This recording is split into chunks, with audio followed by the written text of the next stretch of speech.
In the dark shadows, in the white cold, fearlessly we search for knowledge new and old. We drink the strong spirits and read the ancient tomes. The order of the Abracast. We are the brave and the bold. Your body is your temple, so let's make sure you got a badass t-shirt on it. Variety of cool occult themed t-shirts. And other merch like stickers, wall art, mugs, and more. Visit the storefront on Advertise.com. When Betty Allen started browsing around among her Amerindian friends, she brought to light two sets of surprising facts. The first was simply that said friends, one and all, had always known about Tok Musasis and Omaz, completely accepted them as being quite real, and regarded them in no wise bizarre. They had, however, and quite rightly long since decided that they were not a suitable topic for conversation with white men, since it seemed to annoy them. While they're even mentioning their beliefs about the matter only augmented the general contempt in which all their other ideas were already held. There were among the Amerindians, even of the older generation, who just brushed the business aside or referred to it as folklore. Surprisingly, though, there proved to be not a few among the younger generation who met the white man's skepticism with a deep-rooted scorn of their own, and who affirmed that there was absolutely no doubt that these man-like creatures still exist, and not in too few numbers either. Not only all over the territory, but over other wide areas. I had the privilege of talking to some of these young people myself, and was much impressed. I might almost say startled, not only by their sincerity, but also by their matter-of-fact way in which they discussed it, and their reasons for not previously discussing it with outsiders. Although I have the permission of some of these new friends to mention their names, I will refrain from doing so, because they would undoubtedly be subject to ridicule and an unmerciful ribbing, even in their own community. The Abracast. Occult, history, conspiracy, and violence.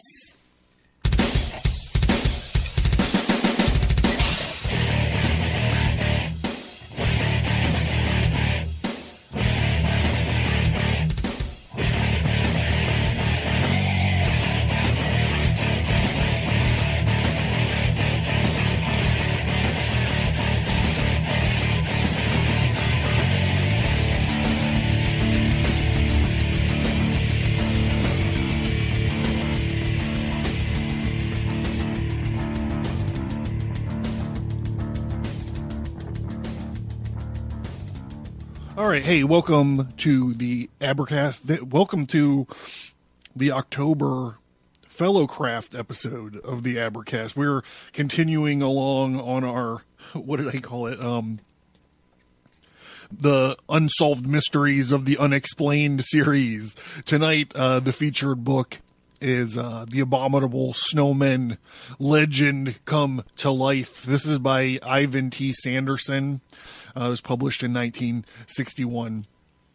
So there's a lot of fun stuff in here. So we're going to get right to it. I just want to say, now is the time you can summon your vessel of the art and fill it with your favorite weapon of mass Sasquatchin.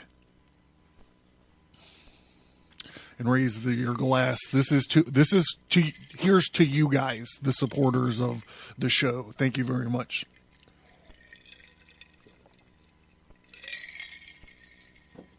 All right, let's get into it. We're going to skip ahead into this. This is the majority of this is coming from Chapter 7, the late North Americans. We're going to skip into a good little ways here. He's talking about Betty Allen. The other thing that Betty Allen brought to light was the much more surprising fact that this was not by any means only an Amerindian folk tale. She began to hear the names of white men and others who, it was said, had also met or seen these creatures. She went after these persons too, and found out that in due course that it was so, and they in turn had not been saying anything for fear of ridicule. I withhold their names too, as I do not have permission of any to publish them, and I would no more wish to embarrass them as I would my Amerindian friends. Most of these had also been employed on road construction, but there were others, including 2 doctors of medicine returning from a mass emergency late one night along Route 299 going east from Willow Creek, who said that they had nearly run into one, although they had slowed down, thinking it to be somebody signaling for a lift.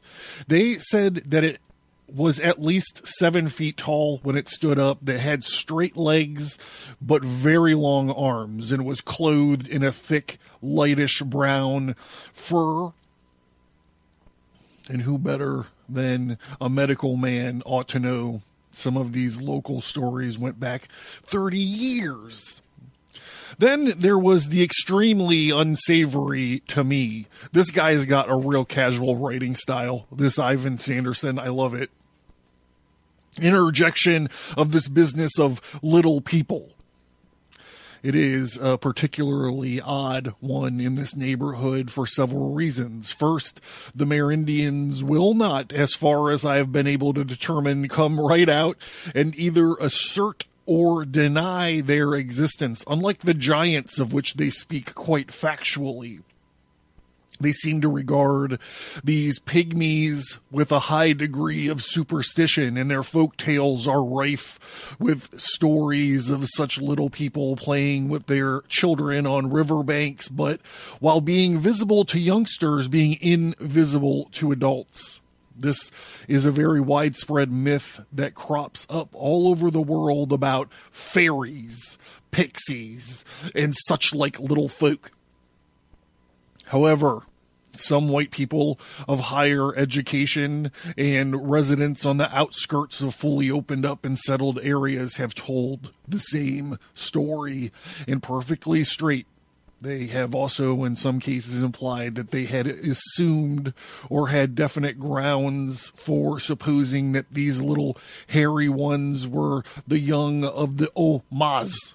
Simultaneously, his dearth of direct claims that these midgets may have been seen is in marked contrast to the reports that their little foot tracks have actually been found, both in snow and mud, much more often than those of the giants. I have seen sketches of these drawn to scale, but so far no photographs or plaster cast. Many times they are said to crowd around pools or depressions in snow and to trail into and out of the undergrowth in all directions. They are very funny little imprints, averaging of about 4 inches. Let me see.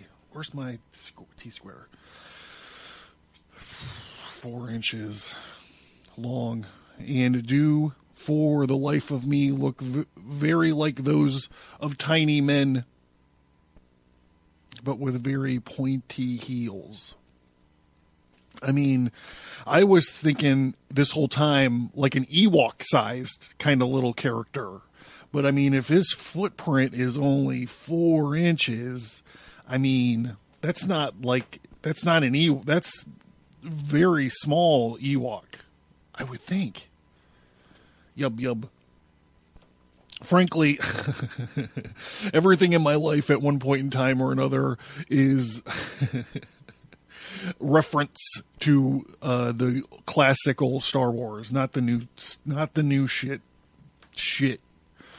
Back to this. Sorry for going off here. I'm just trying to wrap my head around this. I frankly don't like this. I don't like it one bit, and it also upsets me. All of us almost automatically become annoyed with anything new, and especially when it appears to conflict with our logic in the orderly tenure of our lives. Perhaps you will say that if I can accept the possibility of the presence of giants, I ought to be able to take little people in my stride.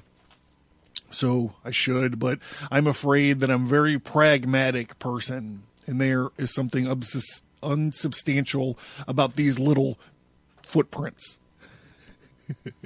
Perhaps it is that I have not seen them in the fresh state myself. In fact, I find myself performing all of the mental gyrations of the most advanced skeptics and debunkers in this case. And I know full well that I'm doing my damnedest to explain them away.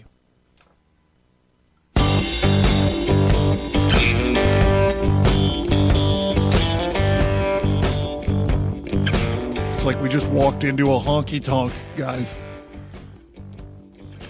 The first thing one thinks of, just like the zoologists confronted with the Himalayan yetis, is any kind of local animal that might produce these tracks by Jove, there certainly is one. I don't know why I chose this honky-tonk music. I really just dig it and couldn't find any place to use it. All right. By Jove, there is one. This is the large western porcupine. This animal has an astonishingly human-looking hind foot. When seen from below, apart from the large claws, that it has a somewhat pointy heel. But there is the problem of its claws. And then there is another objection. The porcupine can waddle along on its hind feet quite well, like the ground sloths of old. It has a thick, stubby tail that is directed downwards, which forms a tripod with the hind legs when the animal is standing up. However, it can be raised somewhat and could possibly be carried off the ground at the same time. The claws on its back feet are really large. Porcupines are actually raised well off the ground, so the swollen pads under the feet can sink into the soft substance quite a ways before the claws leave imprints. Yet these tracks clearly show 5 toes, not sharply incised claw marks,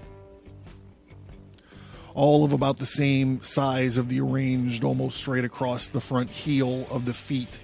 In an endeavor to overcome this fact, an ingenious naturalist friend of mine has suggested that the claws of the animal sometimes acquire globular incrustations of ice in the winter, which they are tramping about in the wet snow. When a frost is coming, these might produce the impression of toes.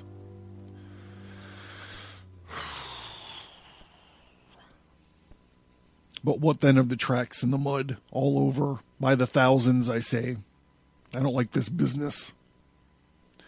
I also don't like leaving it up in the air, yet I have nothing to add to it as of now, unless I can go and find some of these tracks in the mud myself and carry out my own particular kind of investigation thereupon, I shall refrain from further comment. Then there has been another most peculiar business in the area, and it transpired that nearby certain persons who are free, white, family folk live in a rather expensive house, sometimes of the split-level ranch type, on blacktop roads around which school buses parade daily to take their offspring to be educated. In many cases, they own houses which stand in several acres of land backed up against solid forest that has not been touched except for logging of large timber a century ago.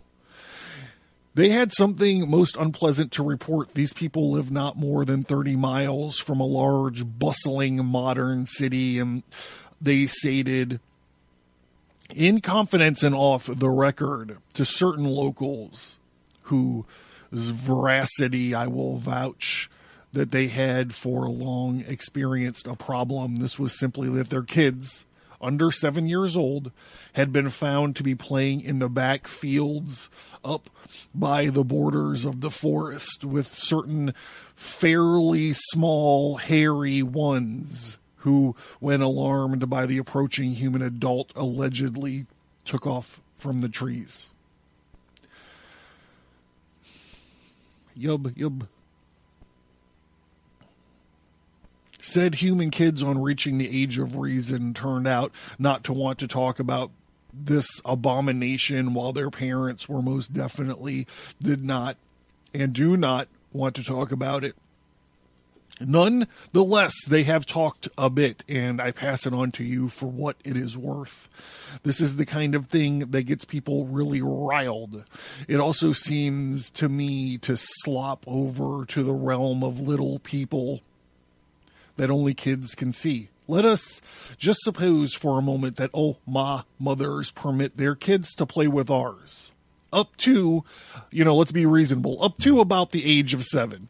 But then cut out the moment once one of our adults appear over this fence. Naturally, it would be only the kids who would see these little hairy ones and then no better a playmate for a child than a 2-year-old chimpanzee. There is no better playmate for a child than a 2-year-old chimpanzee? I mean, we know in this day and age, a chimpanzee, if it gets mad, will eat your fucking face off. But okay, whatever. We'll just roll with this dude's assessment. Blah, blah, blah, in this area and to the north of it, which I also do not like, but which should be presented and also without comment. This comes from, of all places, Albany in Oregon, which is the Willamette Valley of the foot of Mount Jefferson and concerns a certain Lake Cosner. A brief notice of this was published in Fate magazine issue for January 1961 and read, Dateline, Albany, Oregon, the monster of Cosner Lake is still on the loose. The creature reportedly stands on 2 webbed feet, is 7 to 3 feet high, with shaggy white hair and somewhat resembles a gorilla. It has kept pace with a truck going 35 miles per hour, but never harmed anyone. This is a nasty one, but let me give you some further details. These were contained in a letter to a friend of mine dated October 27, 1960. Creatures, several, last report, being sighted on a farmer's farm, redundant. An attempt is being made to contact farmer, whom to date wants his name and address held secret. We've made 5 investigation trips and have for evidence a fingerprint lifted off a house window, including a plaster cast of a footprint, personal taped accounts of the creature, plus many interviews. This includes photographs. He is 7 feet tall, 400 pounds. That's a big motherfucker. I used to kick dudes like that in the face.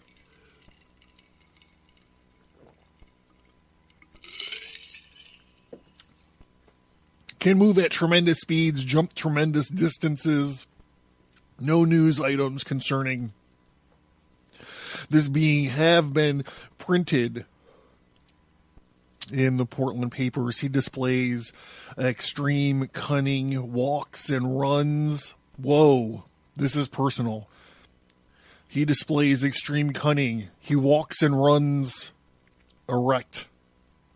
Appears frustrated. acts as if he would like to communicate. He makes extremely high-pitched sounds. His hair or fur has a slight glow in the dark and is 3 to 4 inches long. So my mind interpreted that sentence entirely different, but I think what they're saying is that his fur is 3 to 4 inches long. Oh, he walks with feet 19 inches long. That makes a squishy sound. He has been seen in the daylight and at night and seen to disappear once into the lake, and will send you complete report as soon as I can. The creature first sighted several miles north of Albany, Oregon, in a dense land area, approximately 3 square miles. Open land extends all around this area and is dotted with farms. Have any idea how he got there? Sorry for the delay, for there has been new developments. A farmer who wishes to remain anonymous has sighted several on his farm, and he is attempting to make friends with them. One is brown and one is white. At times they imitate his voice, and he talks to them. Mr. Farmer is a animal trainer, and at the last report, steady progress has been made. Hal Starr was contacted by the farmer and has promised that the location and his name would not be revealed. I would like to investigate further, but I am handicapped. They are up to 7 feet high, covered in long hair which hangs over their faces. They walk erect and with all fours. They have taken a shine to the horses, but the horses were frightened of them. Lots of footprints around and are cloven. 2 weeks ago, a sheriff of Salem told me that he heard on the radio KBZY that a person had called in saying that he had seen several creatures near Highway 99. Talked with an announcer in Salem and verified this event. I am busy writing you a complete report. Hope this will suffice for a while. I'm afraid that this did not hold me even for a while, because it is altogether one of the most shocking reports that has yet come into my hands, and I have been pursuing the matter diligently however, with no result. This remark about going into water on the part of ABSM is fairly common and causes me to think furiously on 2 counts. First, this is really a very bizarre thing of anyone who is making a good story out of a series of lies to think up into a cave or even into a swamp, yes, but to water per se, just as if it were aquatic or at least a semi-aquatic creature. It's very weird.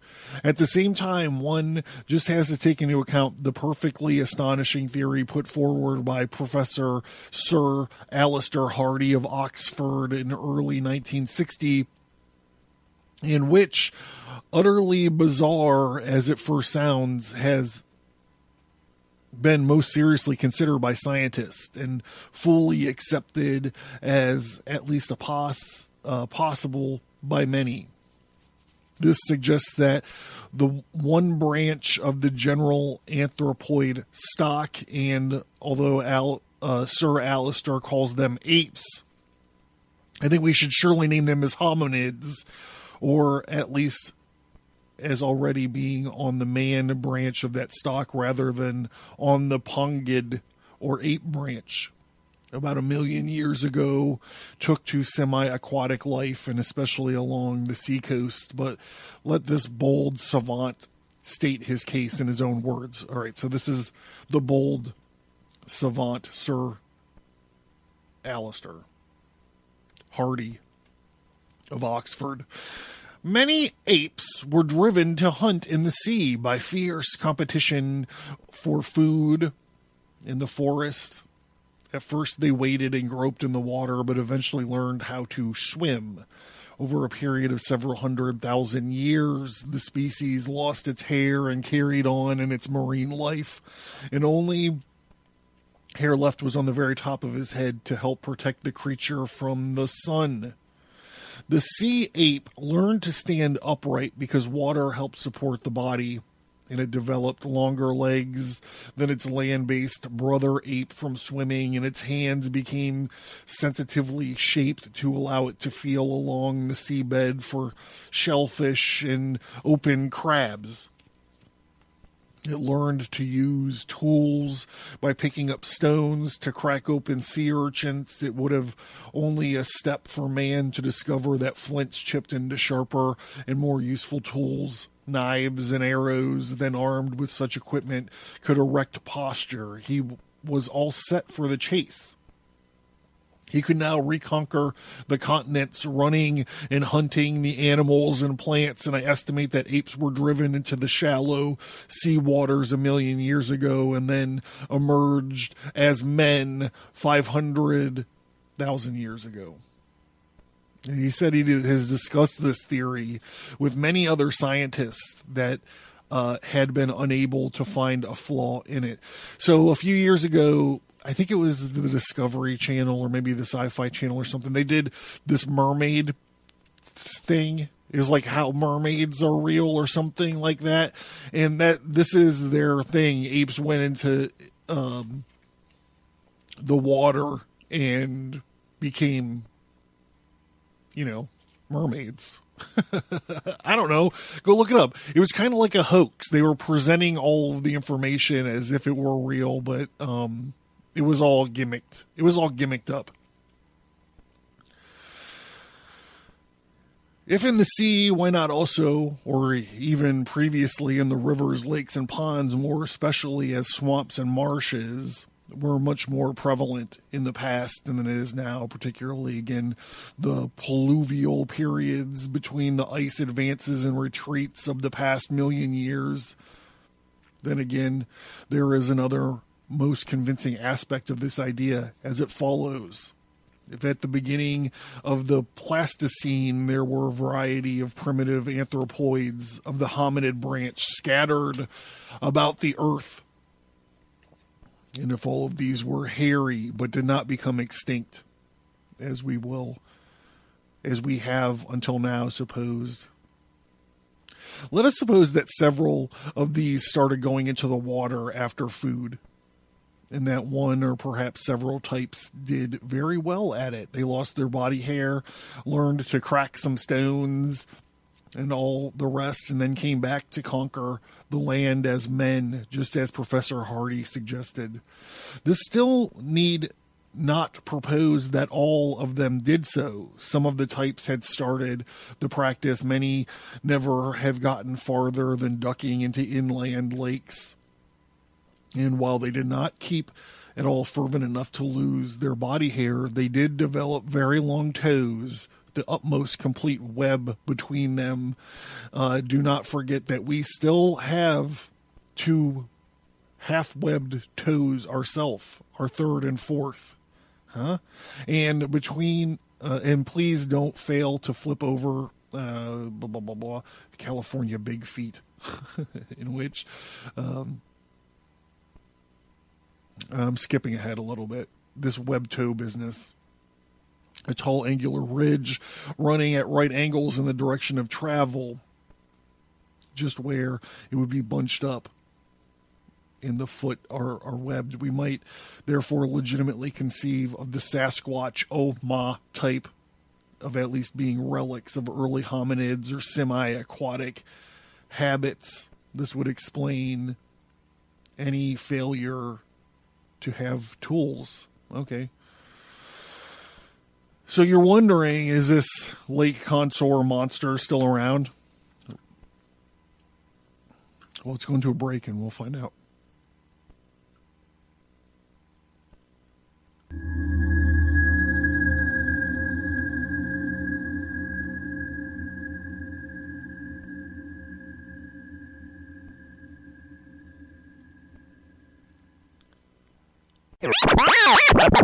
Consorr.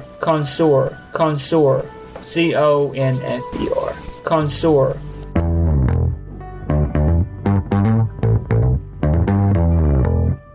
Well, we all know it's overgrown with blackberry, barbels, and whatever, thistles, and this is what happens today. You know, everything's overgrown. But back in the day, the 60s and 70s, I do believe, it was an easy, accessible place. It was basically a lover's lane. You know, people would pull up there, do their little thing. You know, teenagers would go there. At one point, a group of teenagers, I'm going to be about six. I read a newspaper article that said it was about 6. Another one said it was about 4, but they all said they saw the same thing, which was a big, hairy, gorilla-like creature.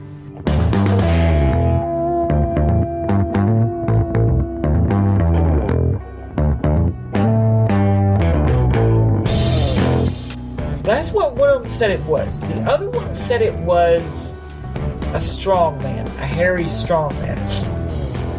If you think about strong men of the day, think about big, buff guys that are huge and they have hair on their chest, you know. What I'm saying. Think about that. Now, they were skinny dipping. I was swimming in the lake. And after a while, you know, they're doing their thing. Wasn't just men, it was also women as well. Like I said, the newspaper article said their names. I'm not going to say their names because I don't remember them, and be hard pressed to look this up while I'm recording this, because this is a live recording. At one point, guys, they looked over their shoulder, looked across the lake, and there was this big, hairy, gorilla-looking strong man. I mean, he was sitting there eating berries. And they got out. Of course, they rushed out to their vehicles because, well, they don't know what this thing's doing or if it's going to come near them. So they get out, they go to the police, and they tell the police about it. Of course, you know, I'm not sure if the police searched or anything. I'm pretty sure they did. But, you know, if it's Bigfoot or any other cryptid, they're not going to be seen more than once in a day. From what I'm led to understand, this thing is still persistent today, but nobody goes out there or near that lake at all that I know of. But, you know, back in the day, like I said, there was a bunch of sightings of it. But with that said, guys, next month I am doing, not telling you, but yeah, guys, with that said, I'm gonna wish you guys a good luck.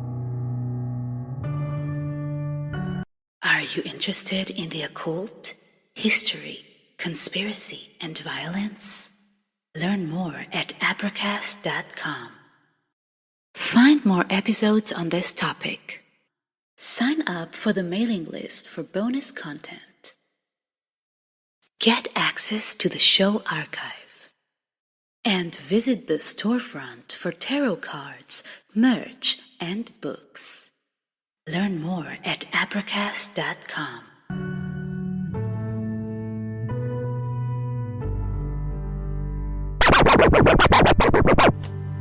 Infamously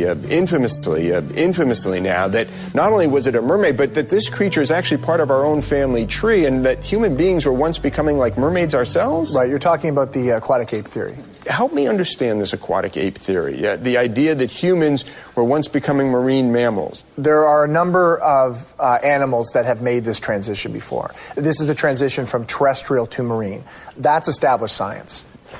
But there are quite a few scientists who reject the aquatic ape theory. They say the human body was never evolving, never adapting to a marine environment. Look, hold out your hand. Spread your fingers. See this webbing here? Mm-hmm. Other apes don't have that. Chimpanzees, gorillas, orangutans, they don't have fingers like that. They don't have the webbing. Why do we have it? Interesting. Why can we hold our breath longer than any other terrestrial animal, even longer than some marine mammals? Why evolve that ability unless to use it?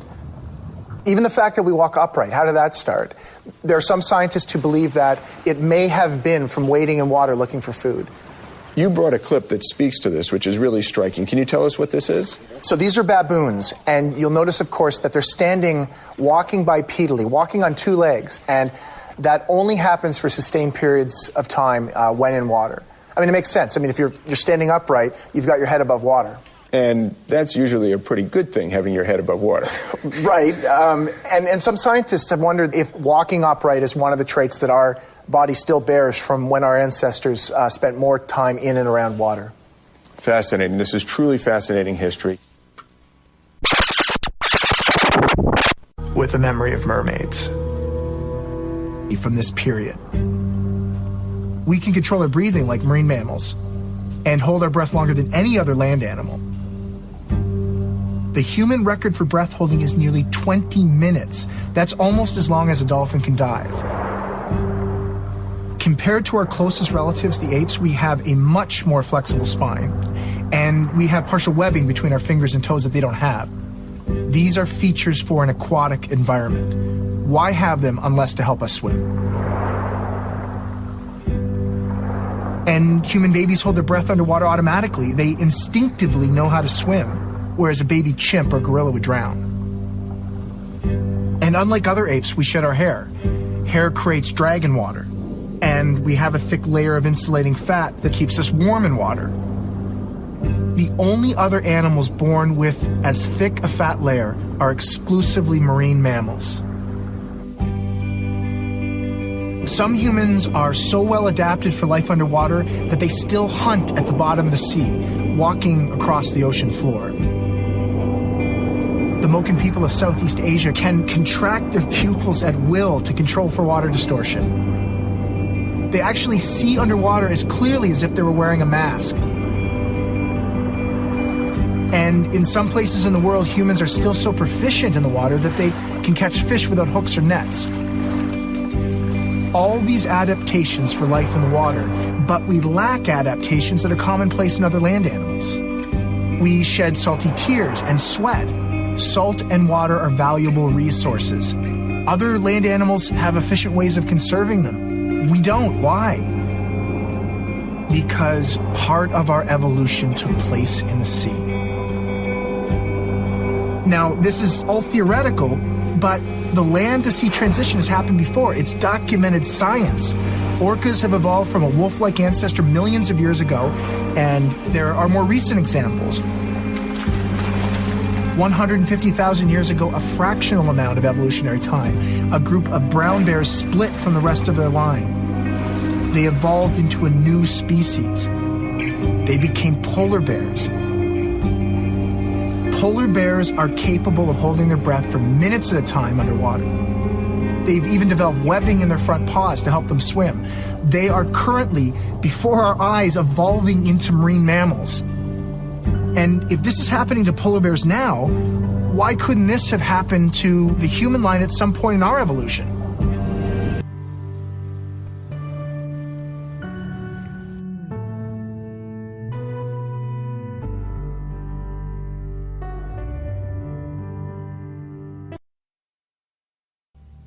Learn more at abracast.com. Get bonus content and access to the private Abracast workgroup by signing up for the mailing list. Get all that plus many exclusive episodes by supporting the show at patreon.com or subscribestar.com.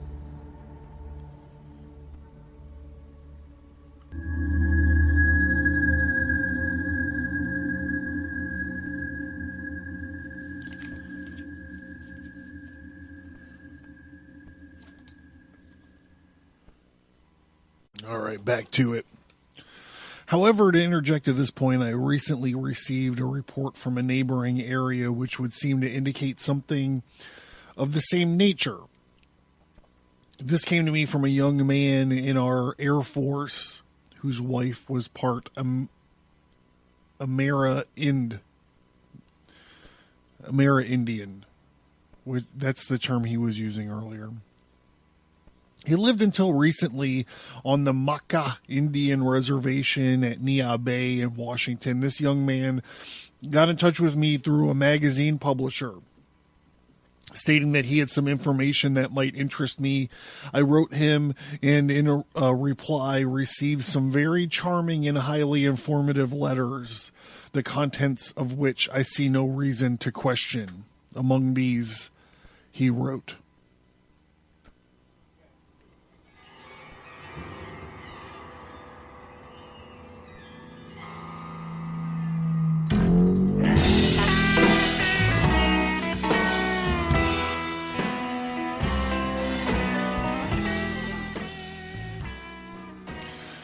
in my letter to you, I mentioned the 18.5-inch footprint that were found on the beach. I know that these weren't made by any man going around with a foot cut out of a piece of wood. This beach is about 8 miles in the backwoods and is very hard spot to get to.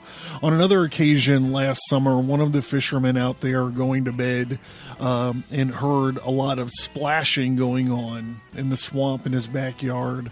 From what he told me, he got a flashlight and went out there to look around and seen a huge creature tearing back into the woods after the light hit him. Up to this date, there has been nothing more seen of it, although many people are waiting for it to come back. The day this person told me of what happened, I took a gun and I went into the swamp to look around. And I actually found huge hunks of hair that must have been pulled loose when he ran back into the woods that night.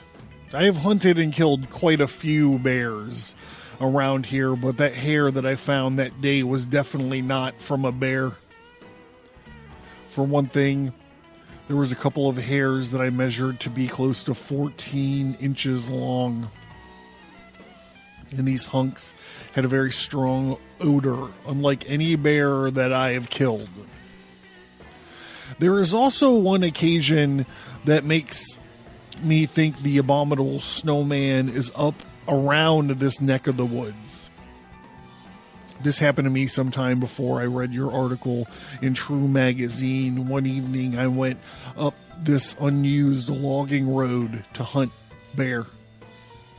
And I was some 13 miles up this road, and there was not one person living for about 20 miles around on this occasion. I happened to be alone. Well, anyway, I was sitting on a stump and was sitting there for about an hour, and I heard this high-pitched scream like a baby that went on for almost an hour. And the more I listened to it, the more I decided that it wasn't a mountain lion. Then after a while it stopped and I never heard it again, and I left without looking around. And after I read your article, I thought it might have been a snowman up there. I went up there quite a few times, but after that never heard or seen anything. Once again, I've received nothing more from this source. It has been my firm belief as a reporter that children don't lie. By this I mean that while real kids say live in a world of their own, people buy many things that are not of this world, but which are still most real to them. And while their young person from 7 to the age of puberty delight in pulling the legs of their elders with tall tales, all young persons are much more basically honest than grown-ups. More important, I do not believe that a young person can carry a lie forced on him or her by an elder for any length of time, and especially under sympathetic questioning. I am therefore always interested in what young people have to say, provided they know that I am sincerely interested. I have an open mind and I'm not critical of their age. Young people are also extremely keen observers, perhaps because they take more nearly worm's eye view of life and because their senses are more acute. Thus, when somebody tells them something that happened to them when they were young, I like to listen. This then from a young person about an incident when she was even still younger.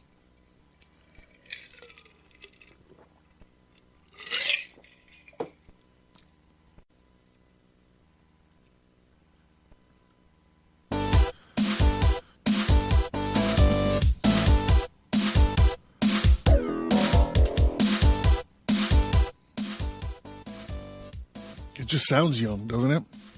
Dear Mr. Sanderson, I've just finished reading your story concerning the Abominable Snowman of Northern California. Before I write any further, I'd like to say that what I'm about to say is positively true. And I have never told anyone this story before for fear that they would think that I was half cracked and out of my mind. I've seen this man monster who can give you a detailed description of him. He is far from being pretty, and I still wake up at nights dreaming of him. When about 9 years ago, I was at about 10 o'clock in the morning, where, near the El River in Eureka, California, at the edge of a meadow, near the river's edge, under what circumstances my family and I were fishing on the El River. We had been camped in the vicinity for about 2 weeks. 2 weeks of camping? That's a lot. I had pretty poor luck when it came to fishing. Well, you should have been an aquatic ape.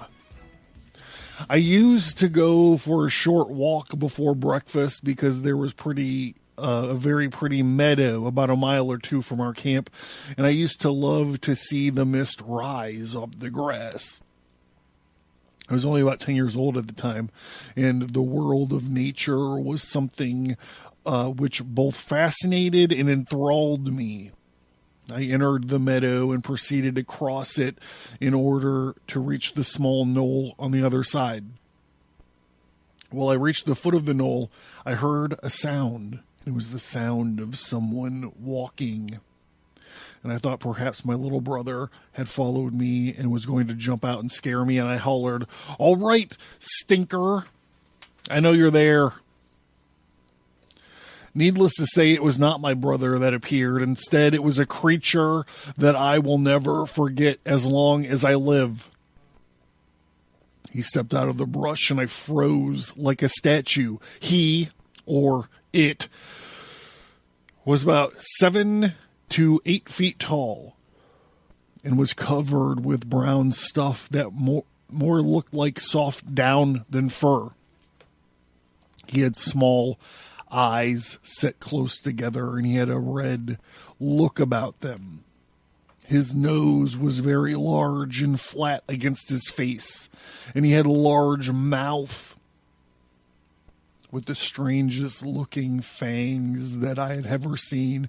His form was that of a human, and he had hands and feet of enormous size. You know what that means. Wink, wink. The very human looking, however, there was one thing that I have not mentioned, the strangest and most frightening thing of all. He had on clothes. Yes, that is right. They were tattered and torn and barely covered him, but they were still there. He made a horrible growling sound that I don't think could be imitated by any living thing. And believe me, I turned and I ran as fast as I could, and I reached camp, and I stayed scared all the while we were there. I have often thought that perhaps it was a mutation of some kind. I think this thing is a highly dangerous, something that should definitely be done about it. I would be willing to testify to anything I've stated in this letter. I'm not a crackpot, and I am completely of sound mind and of sound body. I just thought you might be interested to know what your man monster really looks like. Believe me, if you saw him, he would scare the wits out of you. I know.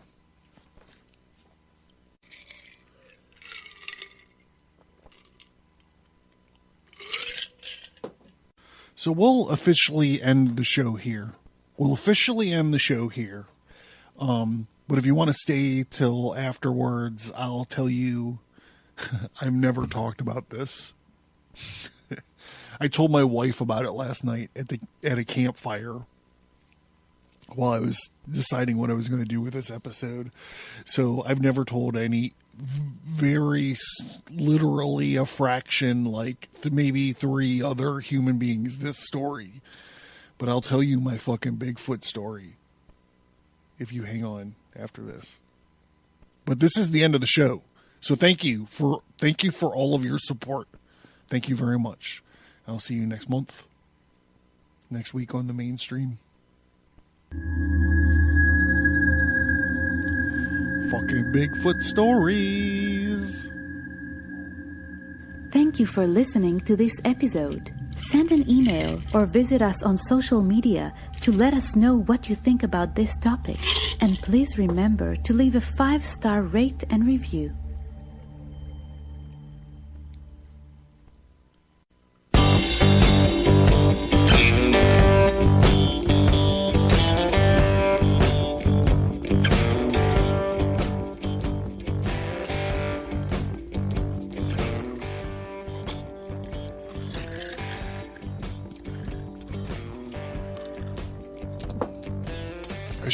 I feel like I should be drinking a whiskey with this music.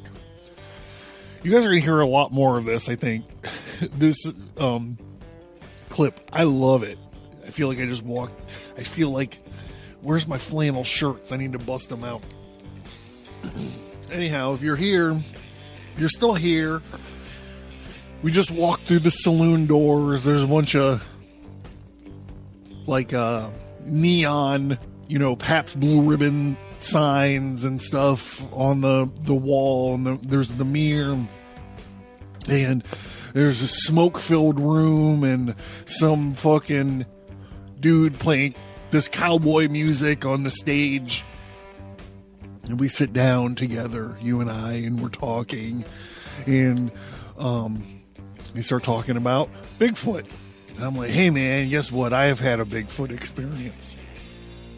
What, you having a Bigfoot experience? I've listened to your show. You seem to have a somewhat skeptical view of some of these things. I'm like, I know, man, I know. But here, let me tell you the story. There's some real hot, like skanky, like loose bar chicks, with like Daisy Dukes, like standing up and like grinding around. Maybe there's like a mechanical bull going.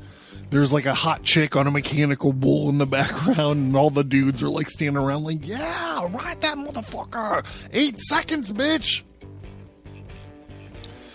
And I grab my mason jar and I take a long pull out of it.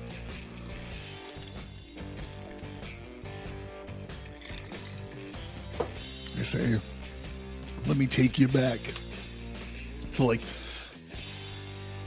the early to mid 1980s. Just to put a point on it, we'll just say, I don't know, 84. For the sake of the story, I was 10. And I was at my grandparents' house. I used to stay over there a lot. Both of my parents were divorced. My parents were divorced when I was 5, and they both have been married multiple times, and there was a lot of bouncing back and forth of where I was living and staying. So this time I feel like if I wasn't living at my grandparents' house, I was there an awful lot. And I want to say it was the summertime. And I would take a bike that was in the garage, and I would they were like in this, I don't know how to describe it. It wasn't like a planned unit or whatever. But I'd ride it to the edge of the road, and at the edge of the road there was like woods. And I would jump get off of, I'm not jumping the chain, but I would get off of my bike and pull it over the chain to like go out into the woods. And there was this trail that kind of like went up and down, and it was like fun to ride. And I didn't have a BMX. It was actually my aunt's bike. It had a big gay banana seat. Do you know what a banana seat is? That's how far back this story is going. Google search banana seat on a bike. But it was blue. And I would go off into these woods, and you're like, here it comes. Yeah, motherfucker, here it comes. The band's playing again in the background. This bitch has got thrown off the mechanical bull. Another bitch has got on the mechanical bull. She's got like a black cowboy hat, and she's like, her name is like, Stacy.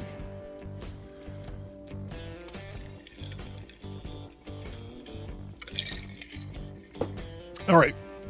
So I'm in the woods alone, riding my bike through this trail. And it's the kind of trail where you could see like people actually took dirt bikes back there. Like there were pretty good trails. And if you went far enough out, there was like this disclosed like kind of like dirt bike track back there. You would imagine that all the people, you know, from like wherever would come to like do dirt bike tricks or whatever back there. But I didn't go all the way back there. But I was on my way back. I remember I was heading back towards the grandparents' house. This is in North Ridgeville, Ohio. It's a suburb of Cleveland. I was headed back, and I remember just feeling this feeling of like existential dread, like this feeling of terror coming from nowhere, everywhere. I don't know where it was coming from. And I remember, am I actually going to do this? Am I actually going to do this? Literally, I've told 3 people this story my entire life. So I remember trees start falling down behind me, and like there's some noise maybe, or some smell or something. Everything that you've read about like Bigfoot or whatever like imprints on you at some point in time. And I remember that Bigfoot started knocking trees down behind me as I'm hauling ass to get out of this place, because I'm feeling this existential terror. And so I did it. I hauled ass. I outran Bigfoot somehow in this banana seat blue bike, and I made it home. And I remember I told my grandparents that I saw a Bigfoot in the woods, and that there were like trees knocked down. I remember going back out there some days later and seeing actually the trees were knocked down. It was like, that's impressive. So if you're, like probably most people are like, what the fuck is this guy talking about? Why didn't he tell this story to begin with? So here's the thing. My fragile mental state, that's all that it is. It's like, I understand that when you're a kid, and I used to spend hours watching In Search Of and reading these books. My granddad had all these like Mysteries of the Unexplained Universe books and all this stuff. So I was never sure, like, was it my imagination, or I don't know. And to this day, I don't know. And I usually steer away from talking about it because I don't know. And if someone held a book out to me and they were like, hey, we want you to swear on this before telling the story, I'd be like, I don't know. I don't know. I don't think I would do that. Like, I'm not sure. I did not make it up. Like, I wasn't like, hey man, wouldn't it be cool if I was terrified and about Bigfoot in these woods? I didn't do that. But at the same time, like, my family life and everything was so in flux, and like literally I was so powerless. You know, if you listen to the show long enough, you know that a lot of these things I mark up to psychology, or I think that's a function of psychology. So maybe that's what it is. That's what it is. I have a Bigfoot experience, and in my heart, I carry it with me, and I'm like, hey man, it's cool. Bigfoot tried to crush me with a tree one time. However, I'm not sure. I'm not sure of the authenticity of it, and you know, there it is.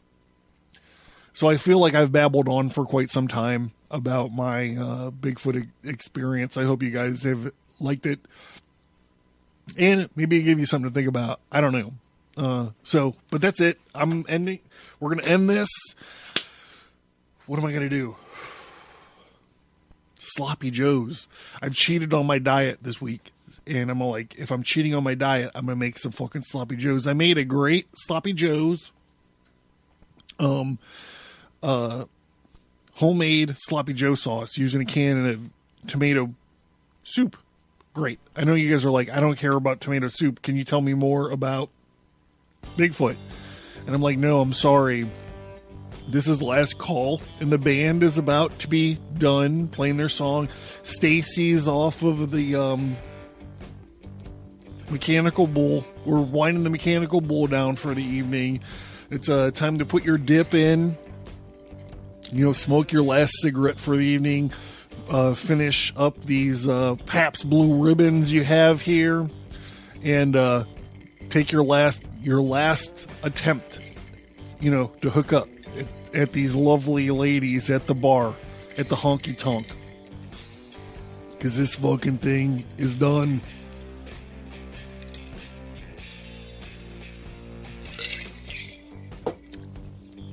Thank you guys for your support.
What do you expect us to do?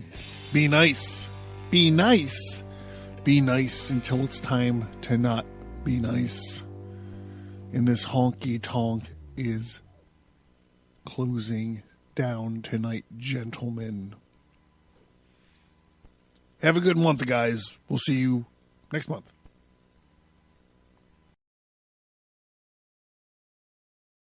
Thank you for listening, and we hope that you enjoyed the show. Please send an email or find us on social media and let us know what you think about the show. We would appreciate it if you would give us a 5-star rate and review wherever you find your favorite podcasts. You can find Stigmata Studios, graphic, novels, and comic books at Advertise.com.